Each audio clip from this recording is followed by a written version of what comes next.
അധ്യായം 24 1 മുതൽ 11 വരെയുള്ള വാക്യങ്ങൾ. ഉടമ്പടി ഉറപ്പിക്കുന്നു.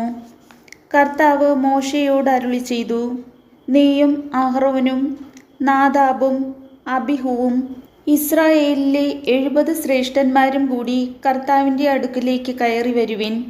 നിങ്ങൾ അകലെ നിന്ന് കുമ്പിട്ടാരാധിക്കുവിൻ. മോശ മാത്രം കർത്താവിനെ സമീപിക്കട്ടെ, മറ്റുള്ളവർ സമീപിക്കരുത്. ജനം അവനോടൊപ്പം കയറി വരികയും അരുത്. മോശ ചെന്ന് കർത്താവിൻ്റെ എല്ലാ വാക്കുകളും നിയമങ്ങളും ജനത്തെ അറിയിച്ചു. കർത്താവ് കൽപ്പിച്ച കാര്യങ്ങളെല്ലാം തങ്ങൾ ചെയ്യുമെന്ന് അവർ ഏകസ്വരത്തിൽ മറുപടി പറഞ്ഞു. മോശ കർത്താവിൻ്റെ വാക്കുകളെല്ലാം എഴുതി വച്ചു. അവൻ അതിരാവിലെ എഴുന്നേറ്റ് മലയുടെ അടിവാരത്തിൽ ഒരു ബലിപീഠവും ഇസ്രായേലിലെ 12 ഗോത്രങ്ങൾക്കായി 12 സ്തംഭങ്ങളും നിർമ്മിച്ചു. അവൻ അയച്ച ഇസ്രായേൽ യുവാക്കന്മാർ കർത്താവിന് ദഹനബലികളും കാളകളെ കൊണ്ടുള്ള സമാധാന ബലികളും അർപ്പിച്ചു.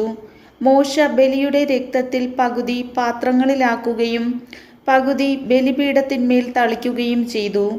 അനന്തരം ഉടമ്പടി ഗ്രന്ഥമെടുത്ത് ജനങ്ങൾ കേൾക്കെ വായിച്ചു. അപ്പോൾ അവർ പറഞ്ഞു, കർത്താവ് കൽപ്പിച്ചതെല്ലാം ഞങ്ങൾ ചെയ്യും, ഞങ്ങൾ അനുസരണമുള്ളവരായിരിക്കും. അപ്പോൾ മോശ രക്തമെടുത്ത് ജനങ്ങളുടെ മേൽ തളിച്ചുകൊണ്ട് പറഞ്ഞു, ഈ വചനങ്ങളെല്ലാം ആധാരമാക്കി കർത്താവ് നിങ്ങളോട് ചെയ്ത ഉടമ്പടിയുടെ രക്തമാകുന്നു ഇത്. അനന്തരം മോശയും അഹ്റോനും നാദാബും അബീഹുവും ഇസ്രായേൽ ശ്രേഷ്ഠന്മാർ 70 പേരും മലമുകളിലേക്ക് കയറിപ്പോയി. അവർ ഇസ്രായേലിൻ്റെ ദൈവത്തെ കണ്ടു. ആകാശതുല്യം പ്രകാശമാനമായ ഇന്ദ്രനീല കൽത്തളം പോലെ എന്തോ ഒന്ന് അവിടുത്തെ പാദങ്ങളുടെ താഴെ കാണപ്പെട്ടു. ഇസ്രായേൽ ശ്രേഷ്ഠന്മാരായ അവരുടെ മേൽ അവിടുന്ന് കൈവച്ചില്ല.